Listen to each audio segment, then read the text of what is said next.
You know, we could all use some encouragement. And I've got some good news for you. Welcome to 5 Minutes with Mark.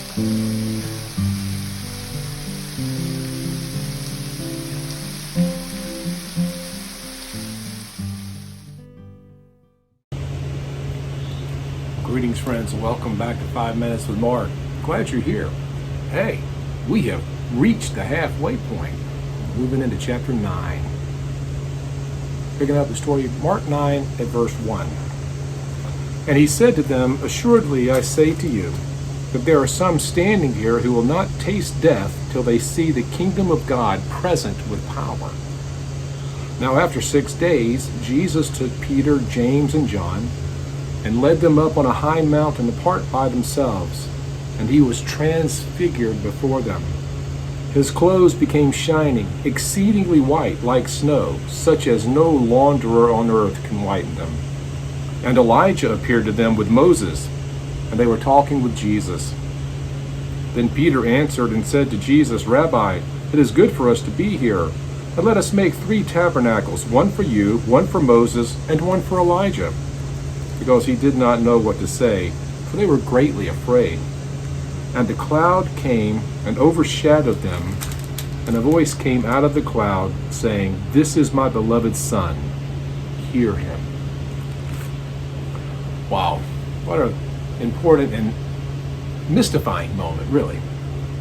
Jesus has told the disciples what's going to happen, that he's going to be betrayed, that he's going to be crucified, that he's going to rise on the 3rd day. He's told them that he's coming back in the power and glory of God with the holy angels. And now, he said, some of you aren't going to taste death until you see the kingdom of God coming in power. And he takes Peter, James, and John up onto a high mountain where he's transfigured.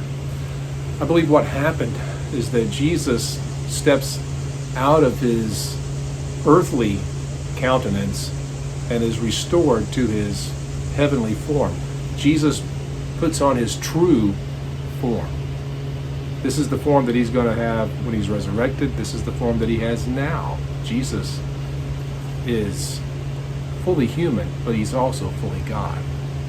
And for a moment, that deity was released up there on the mountain. But then Elijah and Moses come. And it's interesting that those two would come because they're the 2 witnesses. You have the witness of the law of Moses. You have the witness of the prophets. That's Elijah. And so we see the Old Testament tied together with the New in the gospel and the story of Jesus here at this incredible moment of the Transfiguration. Now, why did Jesus just pick these 3 guys? I'm not exactly sure, but these 3 seem to be the really inner circle. I believe that they were friends with Jesus beforehand. I believe that Jesus probably had a relationship with them. And when he calls them to follow him, it's built on a relationship.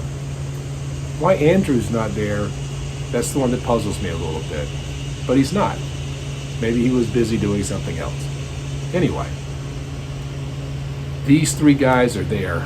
And Peter, again, remember, Mark is Peter's story. And Peter shows himself to be who he is. It says he's really afraid. I mean, he's terrified. Everything is supernatural. Everything is out of balance. Everything is weird. And then there's Elijah and there's Moses. And they're talking with Jesus.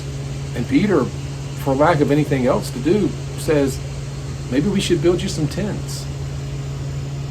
It's at that moment that the glory of God, the cloud of God, settles in on top of the mountain. It's very reminiscent to the Exodus story when Moses goes up and receives the law and the cloud of God comes and settles down. And out of that cloud there comes the voice, "Hey Peter, this is my son. Listen to him. Hear him. Pay attention." And then the moment's going to pass. But I think for us the important thing to hold on to with this Mount of Transfiguration is that we see Jesus in his real state here. The only other time we really see him like this is in the Revelation when he appears to John on the Isle of Patmos in his glory, his resurrected condition. But here we see all of the earthiness fade away and the deity come out. We see him in his power and his glory. And I think we always need to remember who it is that we serve.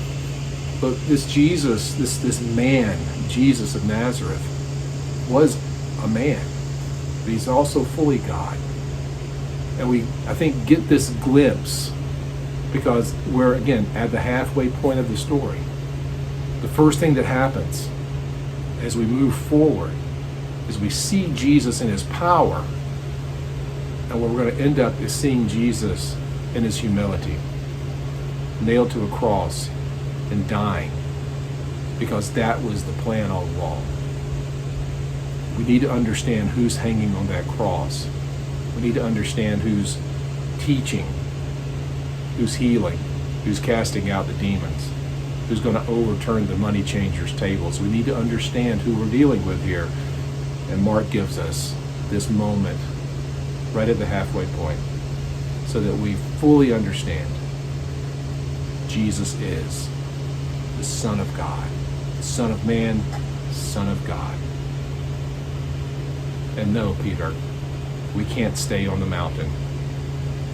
But that comes next. See you then. I hope you're enjoying this Bible study, this quick devotion. If you'd like more content, you'd like to know more about me and see more of the things that I'm doing, check out my website, theeclecticmonk.com. There you'll find out about my video vlog, my podcast, and a whole lot of other stuff. Hope you'll join me there. Thanks.